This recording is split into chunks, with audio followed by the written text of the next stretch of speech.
Hey everyone, welcome to me talking about it, books and comics and everything in between. So today I'm going to be talking about books on my hit list. I don't know if you saw my last video about All New Wolverine, or have been following me on Twitter, which is probably how you got this video. But I am the super duper nerd, and I have been doing the thing called the comic book hit list, where I've been taking books and collections that I've wanted to read for a while and just reading them. Pretty simple, pretty straightforward, but there's so much to read out there that I don't know. Usually I end up reading like part of this series, part of this series, part of this series. And there's just so many series that I just have wanted to read and just haven't made time for. And that's what this hit list is kind of for. And one of the first ones that I wanted to read on that was the new Thanos by Lemire. And I'm very happy I did. If you haven't, I recommend you check it out. The second trade is coming out in January, and it's definitely going to be worth picking up. So I read again. It's Thanos. It's 12 issues. It's by Lemire, and let's just start off with the art. The art is wonderful. For the first half of it, I don't. The artist is great. I recommend checking it out and just honestly just looking through the pages, getting a sample online, and seeing if you like it just for that style. It's a really great, and I really appreciate and like it. The second thing I enjoyed is the story. Really, it's an interesting story. It's an interesting take on Thanos, and as kind of a new person into comic books, it's only been about 6 or 7 years.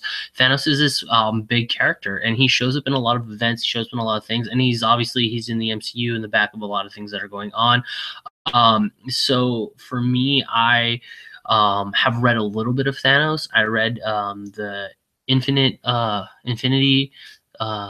miniseries or event. I wasn't a big fan of it personally. I know people are. I think I missed some parts of it. I wasn't reading the tie-ins, so that was my fault. But there's also the kind of cosmic events that he takes in place in. I've read Infinity Gauntlet. I've also read kind of Annihilation, and from there to Annihilators. There's a lot that happens in between it, and Thanos isn't involved in a lot of those events. And it's always funny when Quill shows up to talk to him. But if you haven't read those, I recommend that first. Read the Annihilation saga, like from beginning, middle, and Annihilation Conquest, War, which goes into like War and Realm of Kings, which then goes into the Annihilators, which is only a 6-issue run, and that's all really great cosmic stuff, and I highly recommend you read it if you haven't already. But that's not what we're here to talk about today. We're here to talk about Thanos.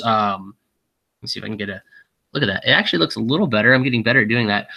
So this book was really great because it focused on Thanos, but it also was a great cosmic story, and Thanos in some parts was even more of a background character.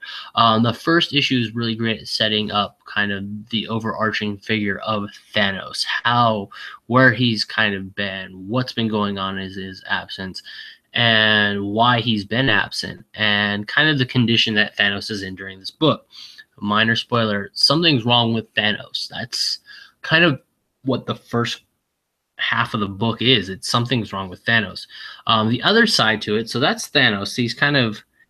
He's here, he's doing his thing, but he's only one character in this book, and even though he's the title character, he's not. I don't know if I'd call him the main.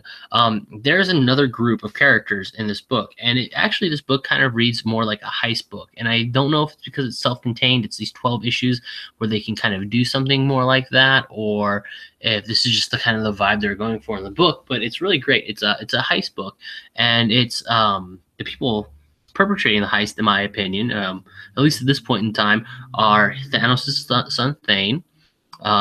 Who, if you don't know anything about Thane, no worries, you can still enjoy this book. Me, pretty much knew very little.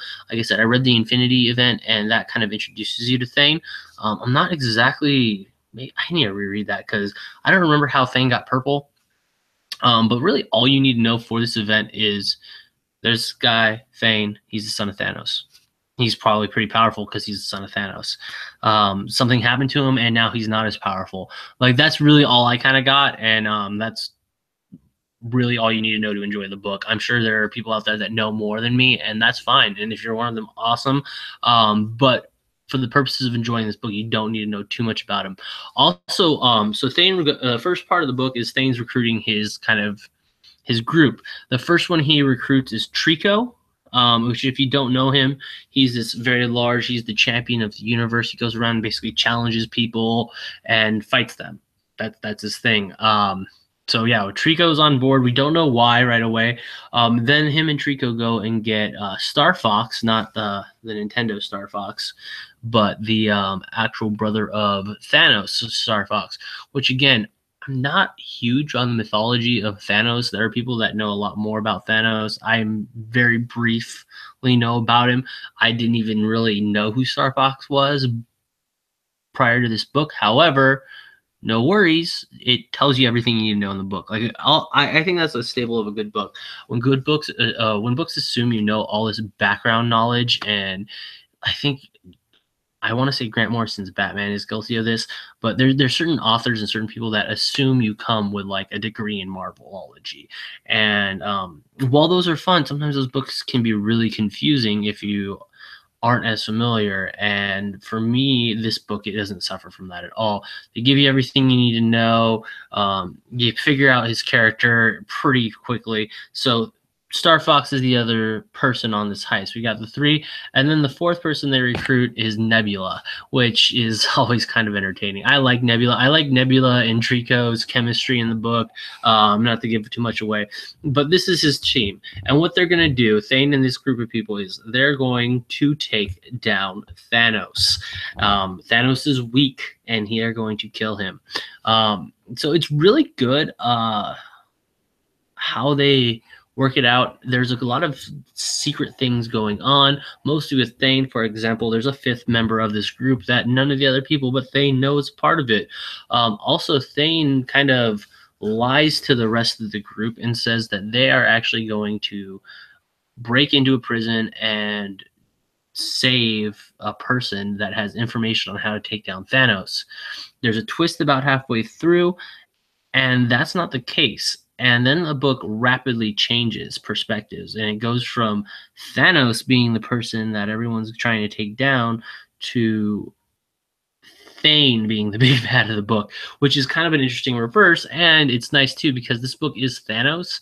It's kind of nice to see him be the protagonist at the end of the day, and kind of Thane be the antagonist, even though he's still Thanos, so he's still a bad guy. It's very weird. It's very weird how they do that, and they do it very well. There's really no good guys in this book.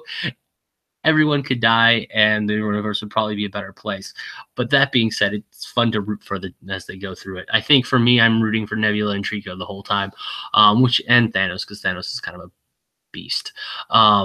But yeah, it's a great read. I highly recommend you checking it out if you haven't before. But yeah, Thanos, good. I don't like this video. I'm gonna delete it.